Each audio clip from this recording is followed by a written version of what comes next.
Ini ada slide-nya bisa tampil. Bismillahirrahmanirrahim. Assalamualaikum warahmatullahi wabarakatuh.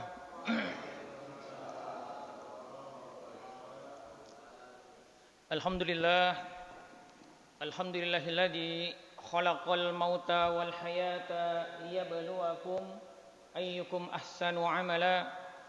Asyhadu an la ilaha illallah wahdahu la syarika lah wa asyhadu anna Muhammadan abduhu wa rasuluh la nabiyya ba'da. Allahumma shalli wa sallim ala sayidina Muhammad wa ala alihi wa sahbihi wa man tabi'ahum bi ihsanin ila yaumiddin. Jamaah sekalian,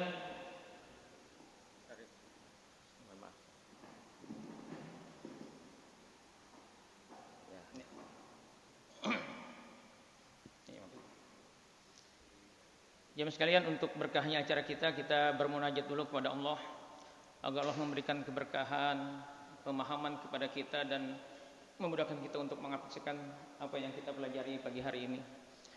Allahumma ati anfusana taqwaha wa zakkiha fa anta khairu man zakkaha anta waliyuha wa maulaha. Allahumma alif baina qulubina fa asbahna bi nikmatika ihwana. Allahumma inna nas'aluka ilman nafi'a wa rizqan thayyiba wa amalan mutaqabbala. Allahumma anfa'na bimma 'allamtana wa 'allimna ma yanfa'una warzuqna 'uluman tanfa'una wa zidna ilma. Allahumma inna na'udzubika min ilmin la yanfa' wa min qalbi la yakhsha wa min nafsi la tasba' wa min da'watin la yustajabu laha. Rabbana zidna ilman warzuqna fahman. Amin ya rabbal alamin. Jemaah yang dirahmati Allah, alhamdulillah segala puji dan syukur kita marilah kita panjatkan kehadirat Allah Subhanahu wa taala atas segala nikmat dan karunia-Nya yang Allah limpahkan kepada kita gitu. Para ulama mengajarkan, Pak, ketika Allah bangunkan kita di pagi hari ini, apalagi sempat qiyamul lail, salat subuhnya berjamaah gitu. Masya Allah. Dan kita sekarang ini ada di 10 hari terbaik, di 10 hari awal Dzulhijjah, di mana pahala dilipat gandakan. Ya, ketika kita dihidupkan seperti ini, kata para ulama ada 2 hal yang patut kita syukuri. Ini nanti akan menjadi semangat kita dalam menjalani kehidupan, apapun kondisi kita, apapun capaian dunia kita. Yang pertama, kata para ulama, syukuri bahwa hari ini kita masih diberi kesempatan mohon ampun atas semua dosa kita. Yang bikin hidup itu masalah di dunia dan di akhirat adalah karena ada dosa yang belum kita akui, kita belum tobat, kita belum istighfari. Jadi kalau hari ini masih hidup, Masya Allah, kesempatan kita mohon ampun gitu. Karena salah satu syarat kita untuk bisa masuk surga adalah kata Allah, waladzina idza fa'alu fahishatan aw zalamu anfusahum dzakarullah fastaghfiru li dzunubihim. Kalau bikin dosa, buru-buru mohon ampun. Hari ini masih hidup, hari ini kita masih punya kesempatan mohon ampun. Itu yang pertama harus kita syukuri. Yang kedua, syukuri berarti hari ini Allah masih izinkan kita untuk bisa ibadah kepada Allah. Sebenarnya kita malas mau sholat subuh hari ini karena ngantuk, bisa jadi semalam bapak begadang ya. Tapi karena kita ingin Allah ridho sama kehidupan kita, kita ingin Allah senyum, kita ingin masuk surga, akhirnya kita tetap berangkat ke sini. Dan kalau nanti siang takdir kita, ajal kita sampai, ajal itu tidak ada hubungannya dengan umur, tidak ada hubungannya dengan penyakit, insya Allah kita akan mati dalam kondisi husnul khotimah. Karena kata Rasulullah, barang siapa yang sholat subuhnya berjamaah, dia dalam jaminan Allah. Maksudnya apa dalam jaminan Allah? Kalau hari ini ajal kita ternyata sampai, insya Allah kita husnul khotimah. Dan itulah yang kita cari, Pak. Jadi seorang mukmin itu apapun kondisinya, kalau hari ini dia masih hidup, itu harusnya berbahagia. Nah, bahasan kita ya, ini ada ibu-ibunya? Hanya bapak aja? Oh ada? Oh ya. Ya. Bapak Ibu sekalian, tema kita, kajian kita hari ini, belum nongol ya?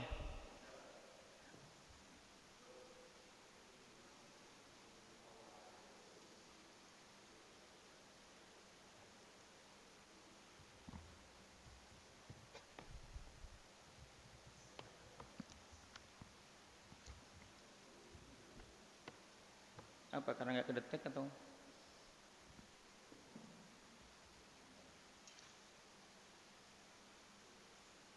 atau saya bagikan aja ke Pak Haji Sumanto ya, asli kita, supaya Bapak dan Ibu sekalian bisa memahami. Jadi ngajinya jangan jiping Pak ya.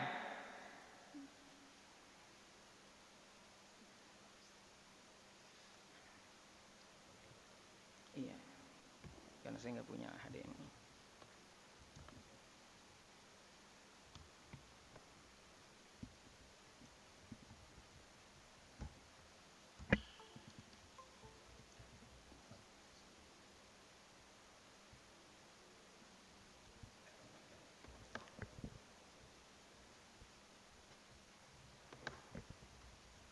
Ya, ini HP-nya, notebooknya model lama ya, jadi tidak HDMI.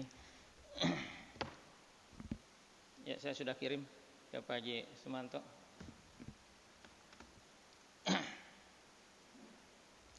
Baik Bapak Ibu sekalian, ya tema bahasan kita hari ini adalah tentang bagaimana kita menggapai ketenangan hati. Ya, kita pahami semua bahwa hati adalah raja. Dia menentukan semua yang ada di diri kita, baik ruhiyah kita maupun jasad kita gitu. Ya. Rasulullah mengatakan bahwa di dalam diri kita ya, ada segumpal darah.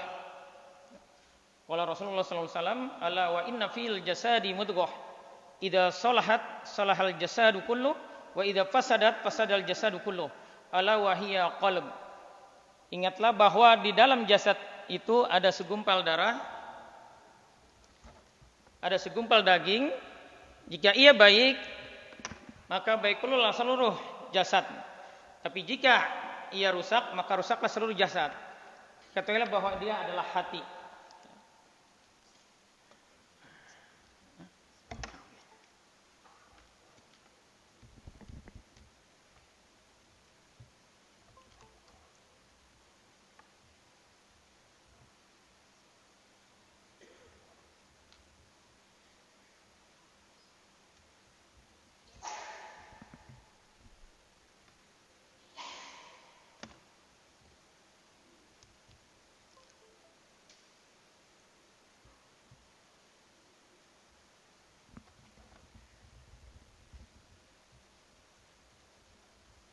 Qadarullah, belum bisa juga. Oh bisa. Oh ya, alhamdulillah. Ya. Ya. Jadi Bapak Ibu sekalian, ya hati adalah raja. Apabila ia baik, maka baik seluruh tubuh kita, baik sisi ruhiyah maupun sisi jasadiah kita. Nah, hari ini kita akan bahas hati, ya. Kenapa kita membahas tentang hati? Ya, karena banyak orang bermasalah gara-gara hatinya bermasalah. Hatta itu orang soleh sekalipun gitu. Jadi Bapak Ibu sekalian, Allah itu fokus ya terhadap hati kita. Kata Rasulullah, ya, Innallaha la yanzuru ila suwarikum wa amwalikum, walakin yanzuru ila qulubikum wa a'malikum. Sesungguhnya Allah tidak melihat pada bentuk rupa dan harta kalian, akan tetapi Allah hanyalah melihat pada hati dan amalan kalian. Bapak Ibu sekalian, hadis ini harus kita pahami, kata para ulama ya, adalah bahwa amalan yang dibalas oleh Allah adalah amalan yang disertai niat yang ikhlas dan benar. Dan Allah itu fokus kepada amalan-amalan batin kita, amalan-amalan hati kita, karena hati kita itulah yang menentukan kualitas dari sikap kita, niat-niat kita, dan nanti outputnya dari hati kita adalah akhlak kita. Nah, kenapa kita bahas ini? Jadi beberapa kisah yang bagaimana menggambarkan bahwa amalan batin itu ya, jauh lebih Allah lihat ketimbang amalan-amalan fisik kita. Yang pertama, ini insya Allah ya, saya yakin bapak-bapak pernah dengar kisah ada 3 orang nanti yang pertama kali seret di neraka itu Pak, bukan Fir'aun, bukan koruptor, bukan pezina. Tetapi siapa dia yang pertama kali diseret? Kata Rasulullah adalah 3 orang yang di dunianya didecak kagumi karena kesolehannya. Yang pertama adalah seorang ustaz. Ini hadis ini yang bikin para ulama resah ya. Takut apa yang kita lakukan ini enggak diterima oleh Allah. Karena 3 orang ini adalah orang yang soleh di dunianya dalam pandangan manusia saat dia hidup adalah orang-orang soleh. Yang pertama seorang ustaz yang dia mengajarkan Quran ya, tetapi ternyata hanya ingin didecak kagumi, dihormatin orang, bagaimana banyak jamaahnya, banyak followernya gitu. Yang kedua, seorang mujahid yang mati syahid. Jadi Masya Allah Pak, mujahid ikut perang mati syahid, tetapi nanti yang pertama kali saya neraka. Kenapa? Karena ternyata niat di hatinya yang sesungguhnya adalah agar dia disebut pemberani, sehingga didicak kagumi orang. Nah, yang ketiga adalah orang kaya yang dermawan, yang dia menginfakkan hartanya ya untuk pembangunan masjid dan sebagainya, tetapi ternyata di hatinya adalah karena ada ingin disebut orang dermawan. Nah, ini masalah apa Pak? Masalah johir apa masalah batin ini? Masalah batin. Jadi kalau kita tidak hati-hati dengan hati kita, bisa jadi kita akan seperti itu. Karena sesungguhnya akan ada yang bermain Pak, dari setiap peristiwa yang kita alami dalam kehidupan ini, yang itu bisa menyebabkan was-was, bisa menyebabkan kita salah niat, yaitu setan-setan dari golongan jin yang Allah izinkan ada di tubuh kita. Itu yang pertama, kenapa kita mau bahas tentang hati ini. Yang kedua, ada seorang wanita di Madinah diadukan oleh para sahabat, oleh tetangganya kepada Rasulullah. Kenapa wanita ini diadukan? Karena wanita ini dia senang ibadah, rajin puasa, ya, puasa sunnah, ya, rajin tilawah, tetapi banyak orang tersakiti oleh lisannya. Nah, ini urusan apa Pak? Kenapa seseorang, ya, wanita yang soleha, tetapi tetangganya, teman-temannya banyak tersakiti oleh lisannya? Karena kondisi hati. Dan kata Rasulullah ketika ditanyakan oleh para sahabat yang ngaduin ke Rasulullah, ya Rasulullah gimana dengan kondisi ini? Kata Rasulullah, wanita itu di neraka. Ini gara-gara urusan hati. Karena tidak mungkin orang yang hatinya tenang, ya, hatinya ikhlas, ridho kepada Allah, ya, itu mulutnya menyakiti orang lain. Karena dia akan takut ya, dengan perbuatannya itu. Itu yang kedua. Kenapa kita akan membahas tentang hati ini? Yang ketiga, ada seorang sahabat di zaman Rasulullah. Rasulullah sedang taklim seperti ini Pak. Rasulullah tiba-tiba ngomong, sebentar lagi ahli surga akan datang. Ternyata si Fulan, saya lupa namanya, si Fulan ini yang datang. Besok Rasulullah ngomong gitu lagi, ternyata dia lagi yang datang. Sampai 3 kali dia terus yang datang. Abdullah bin Amr bin As penasaran kenapa orang ini bisa dijamin masuk surga padahal bukan veteran perang Badar. Artinya bukan sahabat ring satunya Rasulullah. Ya. Veteran perang Badar itu kan Masya Allah ya, sudah dijamin masuk surga oleh Allah. I'malu ma'situm faqad ghafarallah. Silakan berbuat apa aja, aku akan ampuni gitu. Karena memang saat itu perang Badar itu butuh keimanan yang kuat. Hanya orang-orang yang yakin sama Allah yang mau berperang, karena saat itu jumlah umat Islam sangat minim sekali dibanding jumlah orang kafir. Nah, sahabat yang dimaksud ini yang dijamin masuk surga padahal masih hidup itu bukan veteran perang Badar gitu. Abdullah penasaran, ya, pura-pura ada masalah dan numpang nginep di rumah orang ini, dan ternyata 3 hari nginep amalannya biasa aja. Tetapi kenapa dia dijamin masuk surga? Ya, belakangan baru tahu bahwa ternyata amalan orang ini adalah kalau mau tidur Pak, dia maafin orang-orang yang bikin kesel dia. Dia hilangkan rasa hasad dia kepada orang-orang beriman. Ini amalan apa Pak? Johir apa batin? Amalan batin. Jadi karena amalan hatinya, Allah jamin dia masuk surga padahal masih hidup. Padahal ibadahnya menurut Abdullah itu biasa-biasa aja. Nah, yang keempat Pak, ya, kenapa kita mau bahas ini? Karena nanti di surga Pak, ada sekelompok orang masuk surga gara-gara hatinya seperti hati burung. Maksudnya apa ini hatinya seperti hati burung?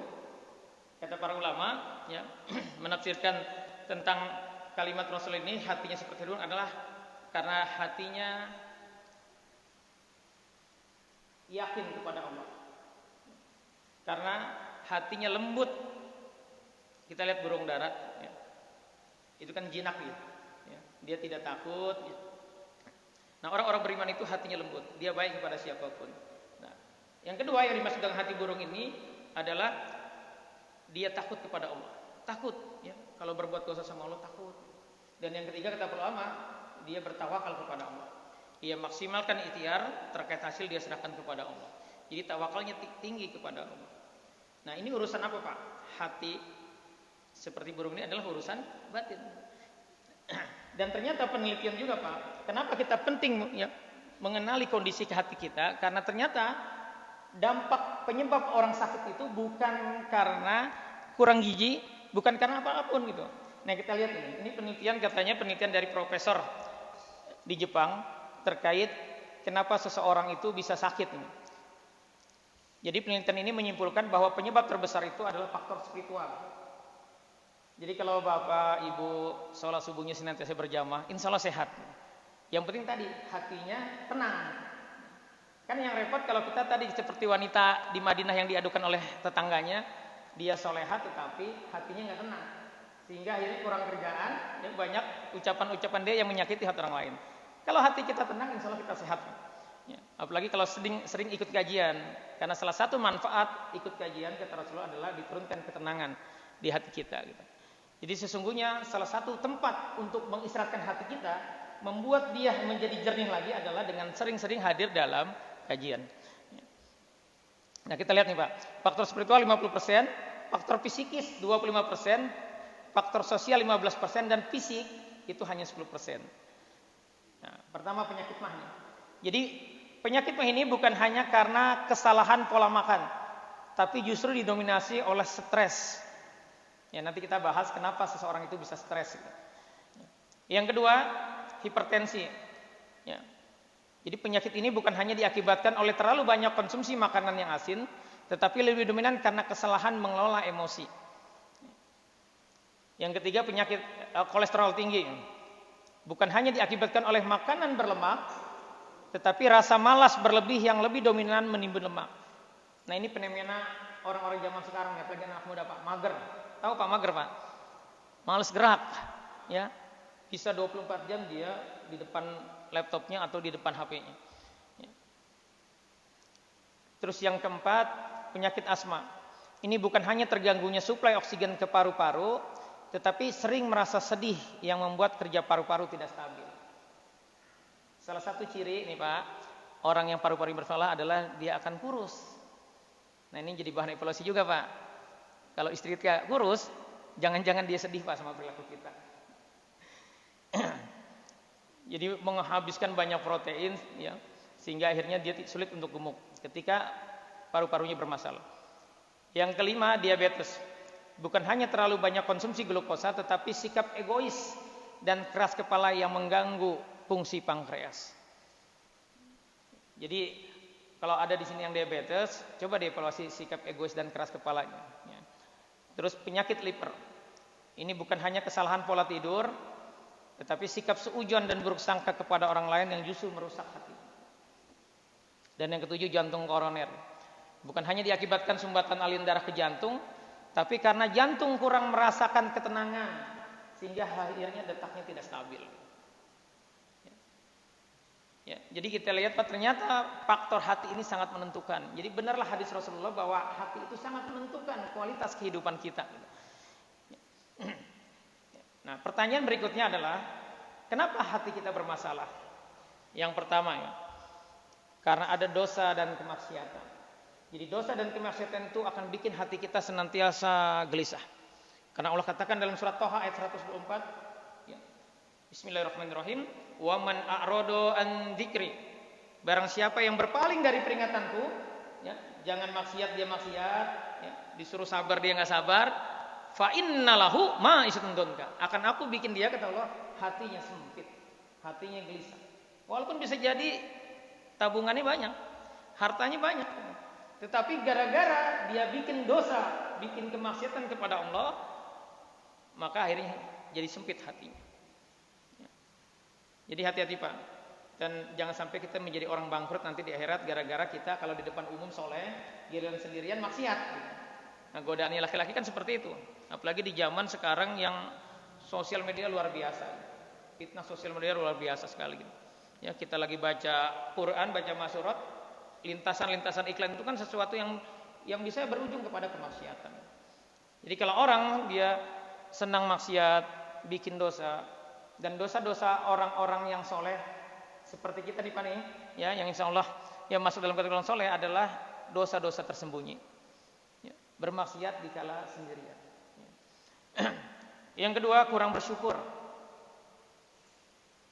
Ini juga yang menyebabkan hati kita menjadi gelisah. Kurang bersyukur ini jangan dipahami syukuran Pak, naik jabatan syukuran, tetapi kurang bersyukur ini artinya dia kurang memaksimalkan pemberian Allah dengan ketaatannya.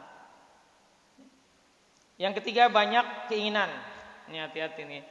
Ya, kalau kita sulit puas hati ini dengan semua yang Allah berikan kepada kita, maka hati itu akan terus merana, merasa kurang. Melihat orang lain beli mobil baru, pengen kita. Ya, padahal bisa jadi kemampuan kita belum ada ya untuk itu. Terus berikutnya adalah cinta dunia. Hubud dunia. Apa ciri hubud dunia? Ketika kita berani menunda-nunda sholat, sehingga akhirnya kita mepet-mepet di akhir ujung batas waktu sholat karena urusan kerjaan kita. Ini hati-hati, ini masuk dalam kategori hubud dunia. Termasuk ketika kita tipenya adalah banyak ngomong. Banyak ngomong hal-hal yang enggak jelas, yang tidak ada hubungannya dengan akhirat kita. Atau kita banyak ketawa. Atau ya, ketika kita banyak melakukan hal-hal lagwi, hal-hal yang sebenarnya boleh, tetapi kita lakukan secara berlebihan gitu. Yang selanjutnya adalah berharap kepada makhluk. Ini juga hati-hati. Ya, termasuk ibu-ibu, jangan berharap sama suami ibu. Berharaplah kepada Allah, karena semua yang akan terjadi kepada kita itu Allah yang menentukan. Nah, ketika kita seringkali berharap kepada makhluk, maka akan mudah kecewa. Tapi kalau kita berharap kepada Allah, kita akan tenang. Apapun hasilnya kita akan tenang. Tapi sebaliknya ketika kita berharap kepada makhluk, maka siap-siap aja kita kecewa. Dan ini yang membuat hati kita menjadi keruh. Yang keenam adalah berbuat zolim. Nah, hati-hati Pak. Ya. Kalau kita senang berbuat zolim, maka siap-siap aja hati kita akan gelisah. Jadi kalau ada orang hari ini dia menjadi pemimpin, dia zolim kepada rakyatnya, kepada orang lain, sesungguhnya hatinya pasti akan gelisah. Dia tidak akan tenang. Kelihatannya aja enak, padahal sesungguhnya kalau kita jadi dia, ya, jadi orang-orang yang zolim, kita juga akan gelisah, akan keruh hati kita, akan bermasalah hati kita, akan sempit hati kita. Nah, apa contoh Pak? Kejoliman, padahal ini kejoliman kita menjolimi orang lain, tetapi menurut kita biasa aja. Apa Pak kira-kira Pak? Kejoliman kita kepada orang lain, tetapi menurut kita biasa. Kira-kira apa Pak? Gosip, gibah. Pak, gibah itu ketika kita ngomongin, padahal benar, tapi kita ngomongin dia, yang kalau dia ada, dia pasti nggak suka dengerin kalimat itu, ucapan kita, maka pahala kita akan langsung tertransfer kepada dia. Dan ini yang seringkali kejoliman yang kita lakukan. Jadi kalau kita tipenya senang ngobrol, hati-hati, jangan-jangan kita senang gosip juga, senang gibah juga, dan itu akan membuat hati kita keruh. Jadi kalau bapak sholat, tetapi habis sholat rasanya hambar, baca Quran gak nikmat, coba evaluasi. Jangan-jangan ada masalah kita dengan Allah. Jangan-jangan ada kemaksiatan, ada dosa yang belum kita istighfari. Jangan-jangan ada kezaliman gitu. Imam Sofyan Asy-Syauri pernah 6 bulan itu nggak bisa qiyamul lail. 6 bulan tidak bisa qiyamul lail. Dia istighfari dosanya semuanya, nggak bisa juga. Sampai akhirnya dia teringat akan dosa dia 6 bulan yang lalu di sebuah masjid. Dia melihat ada orang yang berdoa khusyuk, minta ampun sama Allah, berdoa dengan mengangkat tangan gitu. Nah, di hati dia ada rasa gini, kira-kira kalau bahasa kita, lebay gitu. Nah, gara-gara itu Pak, ya Allah tidak izinkan dia 6 bulan ya tidak bisa qiyamul lail. Nah, kenapa dia menganggap itu dosanya? Karena setelah dia istighfar itu, ya. Jadi yang namanya taubat itu Pak, dia tahu dosanya apa, diakui, disesali, diistighfari. Nah, setelah dia istighfar besoknya, ya Allah izinkan kembali bisa qiyamul lail. Jadi hati-hati kita dengan dosa batin kita, karena dosa batin itu yang membuat hati kita menjadi keruh. Amalan kebaikan akan terasa hambar ketika ada dosanya, apalagi kalau itu kejoliman. Nah, yang ketujuh adalah lemah iman, lemah keyakinan kepada Allah. Orang-orang yang kurang yakin kepada Allah, hatinya akan terus gelisah. Kenapa? Ya, karena dia menganggap Allah tidur. Nah, ini fenomena anak-anak sekarang Pak. Saya banyak nanganin, kasus terbanyak yang kami tangani itu kasus rumah tangga. Yang kedua kasus anak-anak bermasalah. Dan anak-anak bermasalah ini, ya ketika diajak ngobrol, itu kenapa? Karena keyakinan kepada Allahnya sangat lemah. Ada kekhawatiran mereka terhadap masa depannya. Mereka menganggap bahwa kriteria sukses itu adalah ketika banyak dijak kagumi, banyak followernya. Jadi urusan dunia semua. Jadi ini penting bagi kita Pak. kalau Allah izinkan kita banyak ikut kajian, maka kita juga perlu ya, untuk banyak diskusi kepada anak-anak kita terkait tentang keyakinan dia kepada Allah. Karena kalau kita lalai di sisi ini, ya siap-siap aja kita akan punya anak nanti akan bermasalah. Karena anak-anak sekarang itu karena kelemahnya keyakinan kepada Allah, akhirnya dia lebih banyak melihat tren di sosmed, ya, itulah yang menjadi orientasi kehidupannya. Yang kedelapan adalah malas berzikir. Jadi kita itu punya kewajiban Pak, yaitu zikir pagi petang. Nah kalau kita tipenya yang malas untuk melakukan zikir pagi petang, malas tilawah, siap-siap juga hati kita akan gelisah. Jadi indikasi ya keimanan kita, kata para ulama yang pertama adalah lihat sholat subuhnya bisa berjamaah. Kalau kita seringkali tertinggal sholat subuh berjamaah, ini berarti lagi ada lemah hati. Yang kedua, kita lihat kualitas zikir kita. Ya, bisa gak kita zikir pagi petang? Bisa gak kita rutin tilawah setiap hari? Ya. Karena kalau itu tidak kita lakukan, maka ini awal dari masalah kehidupan kita. Hati kita akan gelisah. Ya. Dan evaluasi juga Pak, sejauh mana zikir kita ini khusyuk atau enggak? Karena godaan orang zaman sekarang adalah ini, HP. Lagi zikir bisa jadi fokusnya akhirnya jadi baca WA. Lagi tilawah bisa jadi malah jadi fokus baca postingan orang gitu. Ya, ini penting kita evaluasi. Kenapa? Karena ini yang membuat hati kita jadi gelisah, jadi bermasalah gitu. Nah, pertanyaannya berikutnya adalah kenapa hati kita ini bisa ya bermasalah, menjadi keruh. Nah, ada 3 emosi negatif yang ini menjadi penyebab kenapa kita melakukan hal-hal tadi. Jadi kajian ini Pak untuk orang-orang yang di lingkungannya sudah dianggap orang soleh gitu. Tetapi dia akhirnya tetap bermasalah kondisi hatinya. Kenapa? Karena 3 emosi ini dia miliki. Apa itu? Yang pertama adalah mudah kecewa. Mudah kecewa itu akan berdampak kepada marah. Jadi kalau bapak Pak, dibilang sama istri ini ayah pemarah gitu, anak bapak juga bilang gitu. Nah ini perlu dievaluasi Pak. Karena orang yang akan masuk surga itu ya syarat keduanya kata Allah yang pertama kan alajina idafa apa wasyari'u ila maghfiratin min rabbikum wa jannatin arduhas samawati wal ardu uiddat lil muttaqin. Yang pertama syarat kalau kita mau masuk surga alajina yunfikuna fis sarai wad dara. Mau berinfak di kala sempit maupun di kala lapang, ya. Di kala lapang maupun di kala sempit. Itu yang pertama. Yang kedua wal kadzimal ghaid dan mampu menahan marah padahal bisa marah. Jadi kalau kita orang soleh tetapi kata istri kita pemarah, ya, mudah marah, kata anak kita pemarah. Nah, ini penting kita mengevaluasi diri. Nah, kenapa kita mudah marah? Karena kita mudah kecewa. Orang-orang yang mudah kecewa itu akan mudah marah. Nah, mudah kecewa ini juga tanda kita kurang yakin sama Allah. Nah, sebenarnya apa sih kalau kita mau ngilangin marah kita? Hilangin aja rasa ujub kita, Pak. Rasa bangga diri kita terhadap diri kita. Orang yang punya rasa ujub, apalagi kalau bapak, ya, atau anak kita nih Pak, dari kecil itu capaiannya luar biasa gitu. Ya banyak dikasih kelebihan sama Allah, ranking 1 terus. Hafalannya paling banyak di sekolahnya. Itu kalau dia tidak bisa menata hatinya, tidak paham tentang konsep takdir, tentang konsep ujian, itu akan cenderung ujub, bangga terhadap dirinya, merasa lebih baik dari orang lain. Nah, orang-orang seperti ini akan mudah kecewa dan ujungnya anggur. Saya banyak menemukan, ya bahkan saya bikin survei terkait tentang marah ini. 93%, ini yang disurvei orang-orang soleh Pak ya. 90% yang isi survei itu ada sekitar 200-an lebih. Yang isi survei itu orang-orang soleh. Artinya orang-orang yang memang biasa ikut kajian, yang biasa sholatnya berjamaah. 93% itu ya dia tahu marah nggak boleh tapi tetap marah. Dan ini marah ini adalah belenggu setan paling dahsyat. Kalau orang sudah marah apa aja bisa diarahkan oleh iblis. Ya. Bisa dipahami Pak ya. Jadi kalau kita tipenya mudah kecewa, nah ini hati-hati nih. Ini tanda kita kurang yakin sama Allah.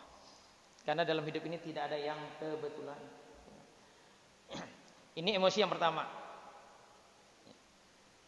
Yang kedua adalah sedih.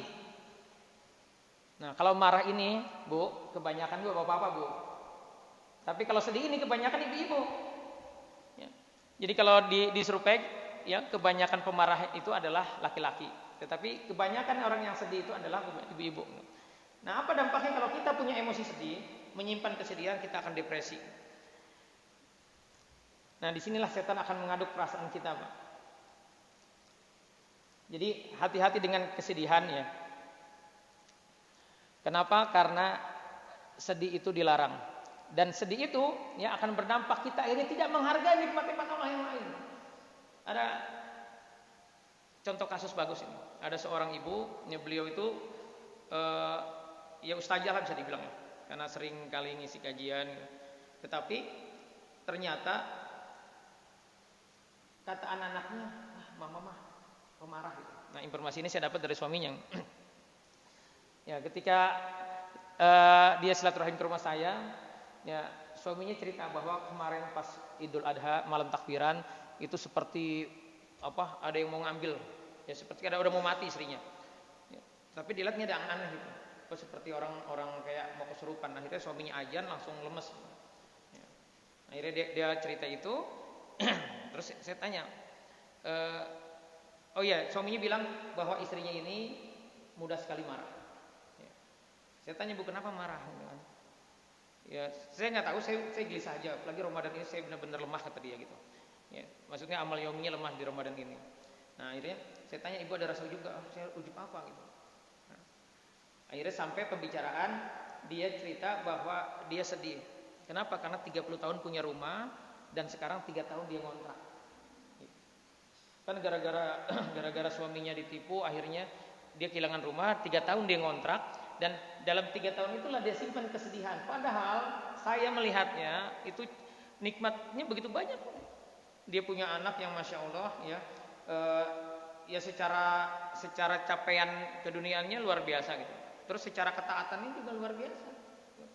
Tetapi karena dia menyimpan kesedihan, ya, kehilangan rumah, akhirnya yang membuat akhirnya dia menjadi emosional. Kenapa saya menilai dia menyimpan kesedihan ini? Karena saat cerita dia bisa nangis. Bu, ini penting nih bagi ibu-ibu. Ya, kalau ada ibu simpan sesuatu, terus ketika ibu cerita itu nangis, maka sesungguhnya itu berarti disimpan oleh kita, dan itu menjadi peluang setan untuk mengaduk-aduk kita, yang mengaduk-aduk hati kita, sehingga akhirnya kita salah satu dampaknya adalah mudah marah. Ya, ada anak 14 tahun, setiap ingat kejadian waktu usia 5 tahun disuruh tidur di luar sama bapaknya, itu selalu nangis. Kenapa? Karena ternyata dia menyimpan itu. Ya. Jadi setiap ngomong itu kata bapaknya pasti selalu nangis dia. Nah, akhirnya dijelaskan ya, tentang konsep takdir, konsep ujian, dan akhirnya diterapi dia. Ya alhamdulillah ya, setelah itu tidak lagi bermasalah. Artinya yang saya mau sampaikan adalah hati-hati. Ketika kita menyimpan kesedihan apapun itu, ya, itu akan membuat kita jadi negatif, menjadi keruh, menjadi mudah marah. 8 hal tadi penyebab hati bermasalah akan mudah kita lakukan gitu. Ada lagi seorang bapak 43 tahun, kata istrinya pemarah, apa-apa ngomongnya cerai. Ini hati-hati Pak. Ketika kita nanti punya emosi ini, jangan pernah kita ngambil keputusan penting. Ya, kenapa? Nanti kita akan sesali. Karena di sini fungsi otak kita tidak akan berfungsi ketika kita sedang marah, sedang sedih, ya, atau sedang ada rasa takut. Nah, bapak ini sudah 5 kali katanya diterapi, tetapi tidak pernah bereaksi. Padahal ciri-ciri gangguan di dalam dirinya ada. Ya. Akhirnya ketika saya jelaskan, saya minta dia istighfari, dibacakan Quran, bergetar badannya. Sampai bupet yang dia sender itu mau rubuh, gara-gara keras sekali getarnya. Tetapi itu belum selesai, karena terbatas waktu. Pekan depan diterapi lagi. Saya coba gali, Pak Bapak menyimpan kesedihan enggak? Lalu dia teringat sesuatu dan dia nangis. Nih Pak, kalau kita bisa cerita sesuatu dengan nangis, ya, menceritakan sesuatu yang sedih, itu artinya kita simpan di dalam hati kita. Jadi kalau kita mau tahu kita menyimpan kesedihan enggak, ya kita lihat aja ada enggak peristiwa yang membuat kita saat menceritakan itu kita nangis. Nah Bapak itu nangis, kenapa? Karena dia ingat waktu SMP dia pernah dijadikan pembantu oleh Pak D-nya. Jadi karena dia miskin katanya, dia numpang hidup di rumah Pak D-nya, sama Pak D-nya dijadikan pembantu. Nah itu dia sedih gitu. Sehingga dia berajam tekad bahwa saya harus kaya. Nah, tapi dampaknya apa? Dampaknya karena dia menyimpan kesedihan itu, akhirnya ada setan dari golongan jin yang bersemayam. Dan qadarullah, dia ketika dia sudah istighfari, ya, dia maafkan Pak D-nya, ya alhamdulillah. Jin yang selama ini membuat dia marah, ternyata jin macan, itu bisa dikeluarkan. Jadi hati-hati kita Pak, kalau kita menyimpan sesuatu yang menyebabkan itu menjadi sedih kita. Ya, karena yang Allah mau dari setiap peristiwa adalah waliyafu, maafkan. Kalau ada orang yang menjolimi kita, walisfahu, lapang dada. Maksudnya apa? Lupain. Jangan disimpan, jangan diingat-ingat. Karena itu akan menjadi beban, menjadi belenggu bagi hati kita. Ya. Yang ketiga Pak, 3 emosi negatif itu, yang ketiga adalah takut, khawatir, cemas. Nah orang yang ada rasa khawatir, cemas, itu dampaknya dia akan stres. Jadi kalau hari ini kita stres, ya, merasa tertekan, jangan-jangan ada kecemasan di diri kita, ada kekhawatiran. Ya, ini penting kita evaluasi. Nah pertanyaannya nih Pak, kenapa orang cemas? Kenapa kita memiliki kecemasan? Yang pertama karena kita belum paham tentang aturan kehidupan. Ini hati-hati ya. Kalau kita belum paham tentang aturan kehidupan, ya kita banyak subat-subat pemikirannya ya terkait tentang khususnya Pak takdir dan ujian, maka siap-siap aja kita akan mudah khawatir, cemas. Kayak wabah corona itu kan kalau orang tidak paham, tidak yakin kepada Allah itu pasti kecemasan tinggi. Saya punya teman itu 4 bulan gak bisa tidur gara-gara kenapa? Kekhawatirannya dia takut terkena virus corona. 4 bulan dia gak bisa tidur. Padahal dalam Islam itu Pak memahami takdir itu bahwa dalam Islam itu tidak ada yang kebetulan. Termasuk pertemuan kita hari ini. Ya. Jadi dalam hidup itu tidak ada yang kebetulan. Nah banyak kita karena tadi ada rasa ujub, merasa hidup itu kita yang kendalikan.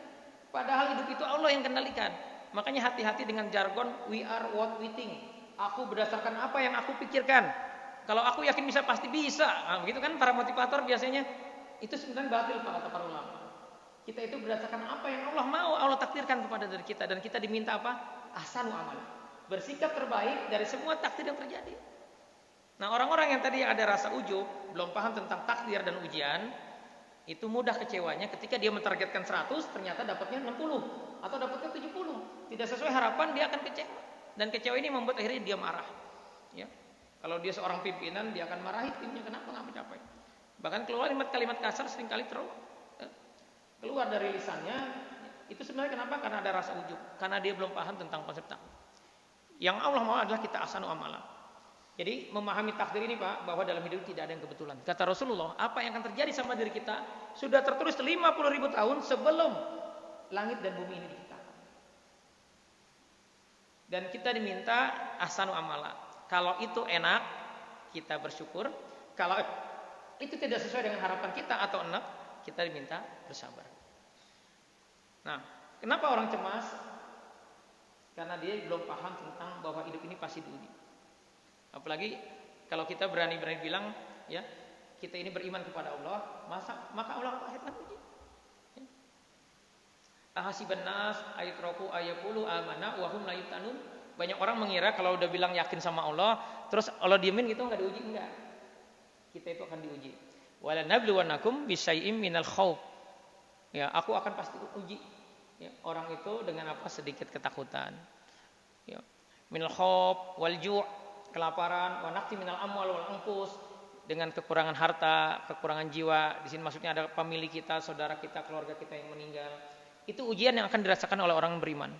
Karena memang hidup ini disetting untuk ujian. Kenapa? Karena hadiahnya worth it, hadiahnya layak, yaitu surga. Maka untuk membuktikan keimanan kita, kita pasti diuji. Nah, banyak orang berpikir bahwa hidup itu ya bukan ujian. Hidup itu sesuai keinginan kita. Dan kita sering kali Pak, kenapa banyak orang soleh itu dia katanya yakin sama Allah, begitu diuji sedih. Kenapa? Karena dia berpikir bahwa ujian itu harusnya sesuai dengan kehendak kita. Kisah-kisah dalam Al-Quran Pak, itu pembelajaran buat kita bahwa orang-orang beriman itu pas diuji. Dan ujian yang paling berat itu adalah para nabi. Contoh nih Bu, ya kan ibu-ibu yang banyak sedih nih, banyak cemasnya. Ya. Bunda Maryam Bu, itu kan ustazah, orang solehah di zamannya, tinggalnya aja di masjid, di mihrab. Ya. Tetapi ujiannya apa? Ujiannya hamil di luar nikah. Warganya, masyarakat, tetangganya marah. Ya, kita kalau jadi tetangganya bisa jadi juga nggak percaya bahwa dia nggak, mohon maaf ya, tidak disentuh laki-laki. Kenapa? Karena memang nggak mungkin orang dalam logika manusia orang bisa hamil, wanita bisa hamil tanpa disentuh laki-laki. Jadi kalau kita jadi Maryam kira-kira apa tuh Pak? Kok tega bener sih gitu kan? Ya. Dia sudah berbuat baik, ngajar ngaji, tetapi ujiannya hamil dong. Tapi karena ini harus menjadi pembelajaran buat kita, ya, maka ada kisah ini bahwa memahami kehidupan ini, ujian itu tergantung yang Allah mau. Dan karena Maryam ini terbimbing oleh wahyu, akhirnya dia bersabar. Ya. Bahkan ujiannya berlanjut ketika sudah melahirkan sama Allah, disuruh balik lagi ke kampungnya. Yang orang kampungnya saat itu pengennya dia dirajam, ya, dibunuh. Kalau kita gimana itu, Bu? Baru melahirkan, disuruh balik lagi ke kampungnya bawa anak gitu. Ya. Ya sama aja, ya Allah, sama aja nyuruh mati ini mah gitu. Tetapi karena iman, ya, karena keyakinan bahwa Allah tidak menzalimi, tidak mungkin menzalimi hambanya, Bunda Maryam tetap berangkat, dan ternyata disitulah, ya, tujuan dari ujian ini terjawab. Bahwa tidak ada laki-laki di zaman itu yang layak menjadi suaminya Maryam, sehingga akhirnya Allah langsung yang menurunkan benih untuk Nabi Isa, ya, anaknya. Jadi coba kita pahami, Pak Bu. Ujiannya tidak sesuai yang diinginkan. Ujiannya benar-benar ngejatohin diri kita. Gitu. Nah, itulah yang akan kita alami pada dalam kehidupan ini. Nah, karena kita tidak paham konsep takdir dan ujian, seringkali kita merasa ujian itu ya maunya sesuai kita. Padahal ujian itu maunya sesuai Allah. Suka-suka Allah, kita hanya diminta ahsanu amala. Dan ujian itu ada dua, Pak. Enak, ya, ketika kita sekarang sehat nih, punya banyak uang, itu juga ujian.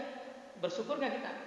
Dan ujian yang kedua itu enak. Sakit, bangkrut, kena PHK, ya, anak mau masuk sekolah kita belum punya uang, itu kan ujian. Nah, kita diminta bersabar. Dan kata Rasulullah, ujian yang enak ini, Pak, punya dua manfaat. Yang pertama, naikin derajat kita. Yang kedua, menghapus dosa kita. Jadi kalau hari ini ada yang hatinya sempit, sedih dengan ujian, nah itu tanda-tanda dosa kita lagi dihapus. Gitu. Kalau ada ujian tapi hatinya masih tetap tenang, nah itu tanda bahwa kita lagi dinaikin derajatnya.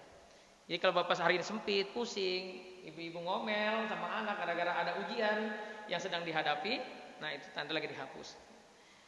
Dan ujian itu, ini harus dipahami, Pak. Dan ini tolong sampaikan ke anak bapak ibu, ujian itu kata Allah terukur sesuai kemampuan kita. Kata Allah di surat Al-Baqarah ayat terakhir, la yukallifullahu nafsan illa wus'aha. Kita nggak bakal diuji ketika kita sanggup. Kita aja yang terkadang karena merasa hebat, gitu, nggak terima ketika ada sesuatu peristiwa terjadi, gitu. Ya, menganggap nggak boleh seperti ini, gitu. Padahal itulah takdir Allah. Karena itu dalam rukun iman, rukun keyakinan kita kepada Allah, ya. Kalau kita mengaku beriman kepada Allah, mengaku Muslim, maka kita harus beriman kepada takdir baik dan takdir buruk. Memahami iman kepada takdir buruk adalah kita ridho terhadap semua yang terjadi.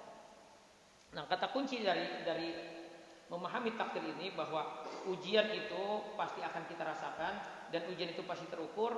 Kata kuncinya adalah kita harus ridho, Pak. Ketika kita tidak ridho, maka sulit kita untuk sabar, gitu. Jadi konsepnya adalah, ya, ketika kita tidak ingin cemas, gelisah dalam hidup ini adalah seperti ini. Ini kita mau Idul Kurban. Pembelajarannya adalah dari kisah Nabi Ibrahim dan Ismail. Ya. Kenapa Nabi Ibrahim itu kok tega sih mau ngebunuh anaknya, Pak? Yang pertama karena dia yakin bahwa itu adalah perintah Allah. Yang kedua dia ridho. Kenapa? Karena itu perintah Allah, ridho. Dan Nabi Ismail, ya, anak yang baru balik, ketika diminta sama ayahnya untuk disembelih, jawabannya apa? Ya, dia bersabar. Bersabar kenapa? Karena ridho bahwa ini adalah perintah Allah. Nah, kenapa seseorang itu, Pak, dia mudah marah, mudah kecewa, menyimpan kesedihan, menyimpan rasa takut atau kecemasan karena dia belum ridho dengan takdir itu. Padahal yang namanya takdir itu suka-suka Allah, ya. Yang namanya ujian juga suka-suka Allah. Dan kita hanya diminta, kata Allah, allazi khalaqal mauta wal hayata liyabluwakum ayyukum ahsanu amala. Bersikap terbaik dari semua peristiwa yang akan terjadi di dalam kehidupan kita. Karena itu yang bisa kita lakukan dan kita akan dibayar mahal, Pak. Akan dibayar mahal dengan semua peristiwa yang terjadi atas sikap terbaik kita terhadap peristiwa yang Allah takdirkan kepada kita. Ya, kelanjutan dari surat Al-Baqarah ayat 155 yang tadi saya baca, ya, walanabluwannakum bisyai'in minal khauf wal ju' wa naqsin minal amwal wal anfus was samarat wa basyyiris sabirin.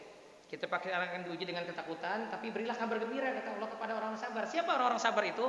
Alladzina idza asabatkum musibatun qalu inna lillahi wa inna ilaihi rajiun. Jadi, Pak, biasakan kalau kita dapat kabar enggak enak, apapun itu, Pak, ucapkanlah inna lillahi wa inna ilaihi rajiun. bahwa sesungguhnya kita dari Allah dan akan kembali kepada Allah. Jadi Allah mau apapun terserah, pokoknya saya mah ridho gitu kira-kira gitu. Dan kata Allah kalau kita bersikap seperti itu, ulaika alaihim shalawatun mir rabbihim. Itulah orang-orang yang mendapat karunia besar dari Allah. Wa ulaika humul muhtadun. Dan itulah orang-orang yang senantiasa akan diberi petunjuk. Jadi mengucapkan kalimat istirja terhadap setiap ujian, setiap masalah yang terjadi sama diri kita itu menjadi suatu kewajiban supaya kita nggak guncang pada jiwa kita. Karena banyak orang ya yang ketika diuji dia tidak menyerahkan semua urusan itu kepada Allah, tidak ridho, maka sangat mungkin ada sukma dari jiwanya itu yang terlepas. Sehingga ujungnya apa? Dia akan trauma, dia akan depresi. Dia sulit move on, dia mudah marah, walaupun dia tidak depresi dia akan mudah marah ya, dalam menjalani kehidupan ini. Kenapa? Karena dia menyimpan ketidakridoannya terhadap takdir yang Allah berikan kepadanya. Nah, itu yang pertama. Kenapa orang cemas? Karena belum memahami aturan kehidupan ya, yaitu aturan takdir dan ujian. Insya Allah bisa dipahami Pak ya, bahwa hidup ini pasti diuji, ujian itu pasti bisa kita lalui. Kata Allah, la yukallifullahu nafsan illa usaha. Kita tidak akan diuji kecuali pasti sanggup. Ini kalau ini kan saya lihat banyak yang sudah sepuh-sepuh nih. Insya Allah paham dengan ayat ini. Karena ini ayat Pak pasti bekerja sampai hari kiamat. Bahwa kalau kita diuji itu pasti selesai. Coba Pak ingat-ingat nih Pak, ini karena ini ayat Pak ya, kita buktikan. Pernah nggak Pak ngalamin 5 tahun lalu, 10 tahun yang lalu kita ngalamin sesuatu yang sempit hati kita, sedih. Nah pertanyaannya, apakah hari ini masih sedih dengan peristiwa itu? Apakah itu sudah berlalu? Apakah itu selesai? Pasti jawabannya iya. Artinya apa? Karena ini ayat Allah yang ngomong pasti benar. Tugas kita ketika ujian itu terjadi, kita ahsanu amal. Kita bersikap terbaik. Yang kedua, kenapa orang mudah cemas? Karena ada dosa yang belum diistighfar. Dia belum taubat. Jadi konsep taubat itu Pak, yang pertama harus tahu dulu dosanya. Kata para ulama, itiraf wa nadam. Jadi syarat istighfar itu, taubat itu dua. Itiraf, tahu dosanya apa, terus nadam. Jadi konsepnya adalah tahu dosanya apa, diakui, terus disesali, lalu diistighfari. Nah banyak kan begini bapak-bapak dibilang sama istrinya, iya suami saya pemarah. Kata suaminya begini, iya sih tapi. Nah kalimat tapi itu adalah bentuk kita tidak mengakui, masih ngeyel kita. Kenapa? Karena kita mudah takjub. Pak hati-hati nih Pak ya. Ujung dari permasalahan kehidupan kita itu rasa ujub di diri kita. Firaun itu Pak, Korun itu kan kaya, dia show off pamer kekayaannya. Kata tetangganya yang ngelihat Korun, ya ini Bapak bisa baca kisahnya di surat Al-Qasas. Ya. Di surat Al-Qasas itu diceritakan bahwa Firaun pamer kekayaan dan ada temannya bilang, Korun daripada dipamerin, mendingan disedekahin supaya ini bermanfaat buat akhiratmu. Korun bilang apa Pak ketika dia nasihat itu? Innama ututuhu ala ilmi indi. Aku tuh bisa begini karena aku jago, punya ilmu bisnis. Ya. Karena aku hebat. Gara-gara kalimat ini Korun dijungkir balikin. Nah kita bisa jadi nih Pak, ada perkataan-perkataan yang mirip perkataan Korun, tapi dalam level bisa jadi lebih rendah. Sehingga akhirnya itu yang membuat kita jadi mudah kecewa, sempit, cemas dengan masa depan kita, dengan kehidupan ini. Kita merasa lebih baik. Jadi yang namanya ujub itu Pak, konsep ujub itu, kita merasa lebih baik walaupun tidak diucapkan. Ini kayaknya di lingkungan saya ini saya paling kaya, saya paling soleh, saya paling hebat, saya paling pinter, saya paling cerdas. Itu tidak terucap, tapi di dalam hati itu dijatuh ujub. Dan itu yang akan membuat kita bermasalah. Emosinya jadi emosi negatif. Yang ketiga, overthinking, berpikir berlebihan. Nih hati-hati di zaman sosmed seperti sekarang ini, ya banyak orang overthinking. Jadi overthinking itu berpikir yang tidak perlu. Ya, hal yang nggak perlu gara-gara kita dapat share sesuatu yang bisa di hoax, ya kita pikirin. Padahal tidak ada hubungannya dengan akhirat kita, tidak produktif juga buat kehidupan kita gitu. Tapi kita pikirin gitu. Hati-hati kalau kita model seperti ini, siap-siap aja kita mudah cemas. Yang kedua, berpikir yang tidak tepat. Tidak sesuai kenyataan. Jadi berpikirnya pakai asumsi, ya, tidak pakai by data, ya, tidak pakai dalil, ya. Tidak melihat realita di lingkungan, di masyarakat gitu. Sehingga akhirnya apa? Menjadi kecemasan gitu. Yang ketiga yang dimaksud overthinking ini adalah berpikir terlalu banyak. Banyak hal kita pikirin, padahal ya kita tidak bisa merealisasikan. Jadi hidup ini Pak adalah bagaimana kita bisa maksimalkan semua potensi kita untuk bisa memberi kebermanfaatan buat orang lain. Karena setiap kita pasti punya kelebihan dan setiap kita pasti punya kekurangan. Di sisi itulah kita maksimalkan. Jadi jangan menginginkan sesuatu yang memang kita tidak passion, kita tidak punya potensinya di sisi itu. Jadi jangan terlalu juga banyak berpikir, akhirnya kita hanya cuma ngomong doang gitu. Tidak ada actionnya, tidak ada hal-hal yang bermanfaat yang kita lakukan. Padahal yang Allah lihat adalah dari kita adalah hati dan amal kita, perbuatan kita. Dan yang keempat Pak, kenapa orang cemas? Ini yang jarang dibahas nih, karena ada waswas syaitan, ada gangguan jin di diri kita. Pak, kalau Bapak walaupun soleh, ya baik hati, tidak sombong, rajin menabung, tetapi kalau Bapak punya nasab leluhur, itu dulunya senang klinik, dulunya punya khodam, paham Pak ya, khodam Pak ya, punya jin pendamping, jawara, ya, apalagi mohon maaf kalau ternyata leluhur Bapak ada yang dukun, maka Bapak akan dapat warisan tanpa harus Bapak minta. Apa warisannya? Namanya jin nasab, jin dari perjanjian leluhur kita, itu biasanya akan turun kepada kita. Biasanya kalau kita anak pertama, anak ketiga yang ganjil, atau kita perempuan satu-satunya, atau kita laki-lakinya, itu nurun. Nah orang-orang yang seperti itu akan mudah sekali emosi, egonya akan gede. Jadi penting kita juga mengevaluasi. Kalau contoh nih Pak, orang-orang yang terbelenggu, yang ada jin numpang hidup di tubuhnya, biasanya dia punya penyakit yang itu sulit sembuh. Contoh yang paling sering kami tangani adalah sakit kepala. Apapun itu, vertigo, migrain, sudah diobatin nggak sembuh-sembuh, ini patut dicurigai. Jangan-jangan ada yang numpang hidup di tubuh kita.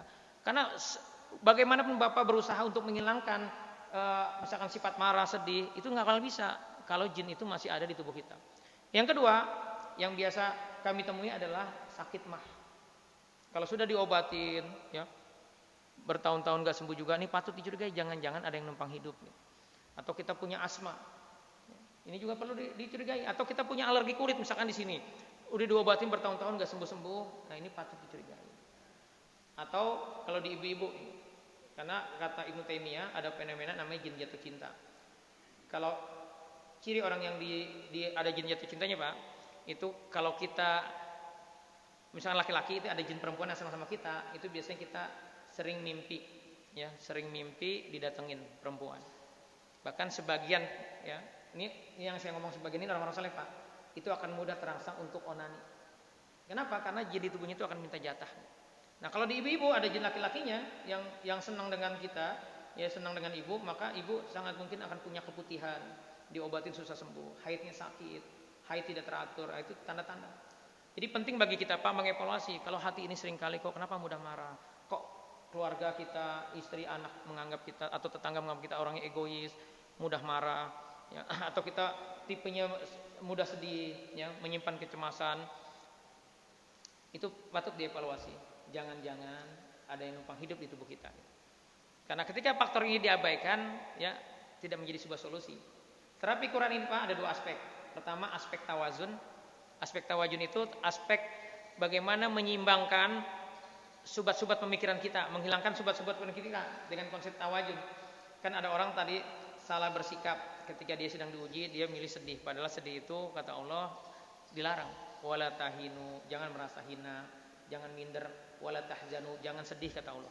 Antumul a'launa in kuntum mu'minin. Kalau orang yang tinggi derajatnya kalau yakin kepadaku kata Allah. Tetapi kita sedih, niatnya kan dia punya sobat pemikiran. Ya, dia salah bersikap seolah-olah orang-orang yang suka ngeluh, cemas, takut, khawatir, itu kan sebenarnya kenapa dilarang sama Allah? Karena artinya dia punya potensi untuk menggugat Allah.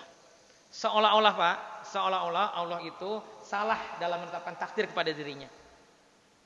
Seolah-olah ya kita menganggap Allah itu ya tidak beres nih bikin takdir kehidupan kita gitu. Atau Allah salah memberikan ujian gitu. Nah ini kan masalah dan ini termasuk dosa besar Pak. Mengeluh terhadap takdir itu hati-hati, ini termasuk dosa besar. Kenapa? Karena dia menggugat Allah. Tanpa kita sadari dengan lisan kita sebenarnya lagi menggugat Allah. Nah, orang seperti ini sulit diperbaiki kalau hanya dinasihatin. Kalau tadi dia punya jenazah. Jadi terapi Quran itu konsepnya dua, tawazun. Yang kedua tazkiyah. Apa tazkiyah itu? Membersihkan jiwanya dari apa? Dari dosa. Karena kata Allah di surat Al-Jur'at ayat 36, "Wa may yasu an dzikri rahmani nuqaid lahu syaitana fahuwa lahu qarin." Barang siapa yang berpaling dari peringatanku, bikin dosa maksudnya, maka akan aku izinkan ada setan yang akan membersamainya. Ada di sini yang enggak pernah bikin dosa? Enggak mungkin. Artinya kita pasti bikin dosa, dan kalau kita pahami ayat ini, maka kita akan kena dampak. Kalau kita pernah bikin dosa, ada setan yang akan bisa mengakses ke dalam diri kita. Dan itu kalau tidak segera diistighfari dosa itu, maka dia akan bikin sarang. Kalau dalam hadis Rasul akan jadi ron, hati itu akan tertutup dengan dosa-dosa kita, dengan kemaksiatan kita. Kalau tidak segera diistighfari, maka semakin lama semakin tertutup dan cahaya hidayah sulit masuk ke dalam dirinya. Nah, apa yang sering dicemaskan? Rezeki biasanya. Pak, ya ini di surat Al-Ankabut Allah sudah jamin rezeki kita, Pak. Jadi nggak usah khawatir. Gitu. Jadi penting bagi kita memahami tentang gejolak jiwa kita, ya, karakter jiwa kita. Kenapa? Karena ini kata Allah. Dalam surat Al-Ma'arij, ini tabiat kita, Pak. Karakter dasar manusia itu innal insana khuliqa halu'a. Sungguh manusia itu diciptakan bersifat suka ngeluh. Idza massahu sarru jazua. Apabila ditimpa kesusahan dia berkeluh kesah. Wa idza massahul khairu manu'a. Dan apabila mendapat kebaikan, dapat harta, dapat bonus, ya, pelit, ya, pikir. Ya. Jadi penting bagi kita memahami, ya, bahwa kita itu punya tabiat gini. Karena itu kita harus kontrol, ya, kontrol kualitas hidup kita. Jangan sampai kita terjebak dalam 3 emosi negatif ini. Caranya gimana? Ya. Caranya adalah dengan kita bisa memberikan arti yang terbaik dari setiap peristiwa yang kita alami. Ya. Jadi yang mengontrol hidup kita adalah arti yang kita berikan terhadap hal-hal yang terjadi dalam kehidupan kita yang dibentuk oleh pemahaman, keyakinan, pengalaman, referensi dan persepsi diri kita. Arti itu memberikan dampak pada emosi. Nah, emosi menentukan sikap tindakan, dan tindakan yang akan menentukan hasil yang terjadi. Jadi salah memberikan arti akan membuat kita jadi masalah. Ibu-ibu itu akan capek sekali ngurusin anak, nyuapin anak, ngelayanin suami. Ketika ibu memberikan arti, saya S1, tapi ternyata hanya jadi ibu rumah tangga. Menganggap jadi ibu rumah tangga itu hanya gitu. Seolah-olah nggak keren.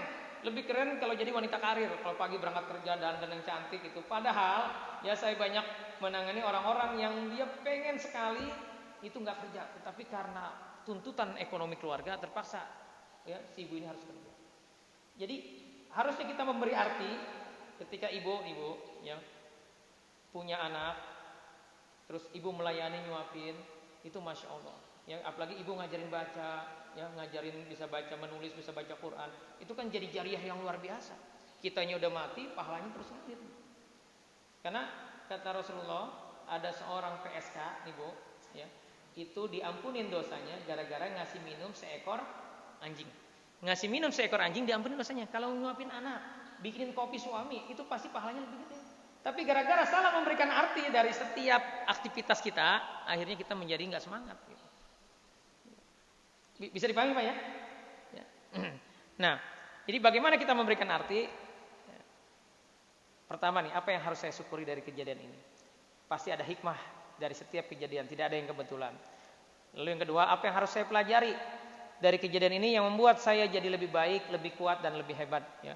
Artinya kalau kita menentukan target 100, ternyata nggak tercapai target itu, coba evaluasi, jangan-jangan targetnya ketinggian. Yang kedua, jangan-jangan salah cara. Yang pentingnya kita nih mengevaluasi, belajar. Jadi nggak perlu pakai marah gitu. Dan yang ketiga, apa yang harus saya lakukan supaya merasa lebih baik, jadi lebih baik, orang lain jadi lebih baik, kita lebih bermanfaat dan diridhoi Allah. Jadi cara memberikan arti akan berdampak pada emosi. Ini, Pak. Ini ada yang penting kita pahami, Pak, antara sukses dengan bahagia. Yang harus kita cari dalam dunia ini adalah bahagia, bukan sukses. Karena hidup ini sudah disetting sama Allah. Ya. Apa bedanya sukses dengan bahagia? Sukses itu terjadi ketika kita sampai di tujuan, sesuai target. Itu namanya sukses. Tapi kalau bahagia terjadi saat dalam perjalanan. Di Quran, Pak, ada ketika Rasulullah sedang sedih, maka Allah turunkan kisah Nabi Nuh. Salah satu pembelajaran dari kisah Nabi Nuh adalah jangan lihat hasil. Nabi Nuh itu kata Allah, dakwahnya berapa lama, Pak? Nabi Nuh 1000 tahun dikurang 50. Jadi Allah nyebutnya 1000 dulu. Karena bilangan tertinggi di Arab itu adalah 1000. Kalau di Indonesia bilangan tertinggi 1.000.000. Dai 1.000.000 umat, HP 1.000.000 umat. Kalau di Arab itu 1000. Jadi Allah ingin mengasih tahu ke kita bahwa Nabi itu dakwahnya bukan lama, tapi lama banget. 950 tahun. Berapa, Pak, pengikutnya, Pak? Hanya ada yang bilang 80, ada yang bilang 100. Ini kan dikit banget. Kalau kita pakai logika bisnis, Pak, Mungkin kita akan ngomong gini, lu ngapain aja kerjanya gitu. Tetapi kita lihat, Nabi Nuh itu sama Allah masuk dalam 5 nabi yang ulul azmi, yang tingkat kesabarannya luar biasa, tingkat kegigihannya dalam dakwah luar biasa. Dan sama Allah ditulis ya bahwa Nabi Nuh itu inna da'watukum laila wa nahar. Jadi Nabi Nuh itu dakwahnya bukan kayak kita Pak, cuma 1 minggu, Senin sampai Jumat kerja. Nabi Nuh itu dakwahnya siang malam. Tapi kok pengikutnya dikit. Tapi kalau sama Allah, Allah puji. Sehingga kita yang selisih ribuan tahun dengan Nabi Nuh tahu ada nabi yang bernama Nabi Nuh. Pembelajarannya adalah Pak, bahwa urusan hasil itu adalah urusan Allah. Kita diminta jalanin prosesnya. Yang penting niatnya benar, caranya benar. Tidak ada syirik, tidak ada maksiat kepada Allah. Itu konsep bahagia. Ya. Terus kalau bahagia, sukses itu ukurannya hasil, bahagia itu ukurannya pada proses. Sukses itu bergantung pada faktor eksternal, sementara bahagia itu faktor internal. Ibu-ibu Bu, walaupun ibu nggak kerja, cuma ngelayanin suami lain anak, itu akan bahagia luar biasa kalau ibu berpikir bahwa inilah cara terbaik saya untuk dapat surganya Allah. Karena kata Rasulullah, ibu-ibu itu masuk surga gampang. Pertama, ya, taat sama Allah, dia sholat dan puasa Ramadan. Kedua, dia menjaga kehormatannya. Yang ketiga, ya, dia berbakti kepada suami. Saya lupa yang keempat apa. Maka ada 8 pintu surga, ibu silakan pilih. Jadi sesederhana itu ibu masuk surganya. Jadi kalau kita bisa memberikan arti yang benar terhadap semua takdir yang Allah berikan, hidup itu sesungguhnya akan bahagia. Nggak ada sedihnya. Ya. Akan terus semangat ya kalau kita paham tentang konsep kebahagiaan itu. Ya. Jadi kata kuncinya ini sebagai penutup bahwa bahagia itu adalah ketika tujuan dan maknanya benar. Niatnya karena Allah agar dia berdampak pada akhirat. Karena kalau kita niatnya bukan karena Allah, jangan sampai kita kayak 3 orang tadi Pak, yang pertama kali diseret neraka karena riya, karena bukan karena Allah gitu. Dan ketika kita memberikan makna yang benar, maka insya Allah kita akan bahagia menjalani kehidupan ini apapun capaiannya. Ya. Ini sudah lewat waktunya ya. Terakhir nih Pak, yang ingin saya sampaikan, ya, ada tips bagaimana kita menenangkan hati kita. Dalam surat Az-Zariyat ayat 15 sampai 19 ini ada 4 syarat kalau kita pengen ya hidup ini tenang. Ya, hidup ini sukses. Kriteria sukses itu adalah famang zuhziha 'anil nar. Barang siapa nanti matinya dijauhkan dari api neraka, wa udkhilal jannah, dan langsung dimasukkan ke dalam surga, ya, faqad faz, dialah orang sukses.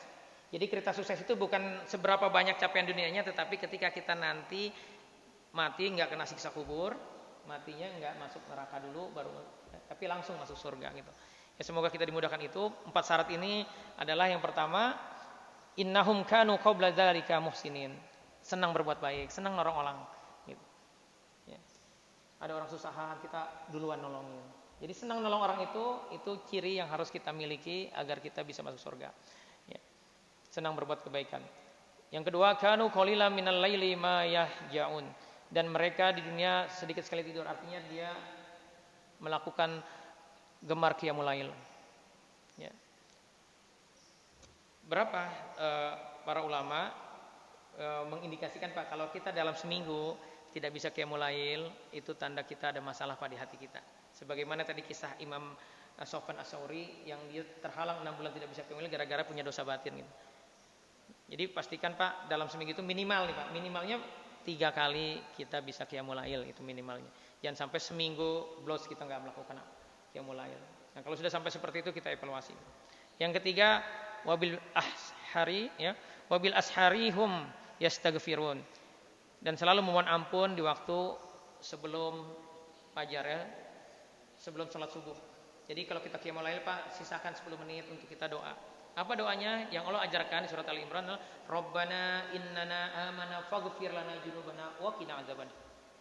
Kita minta kepada Allah agar kita diampuni dosanya dan dijauhkan dari api neraka. Itu doa yang wajib kita ucapkan saat kita di waktu sahur ya.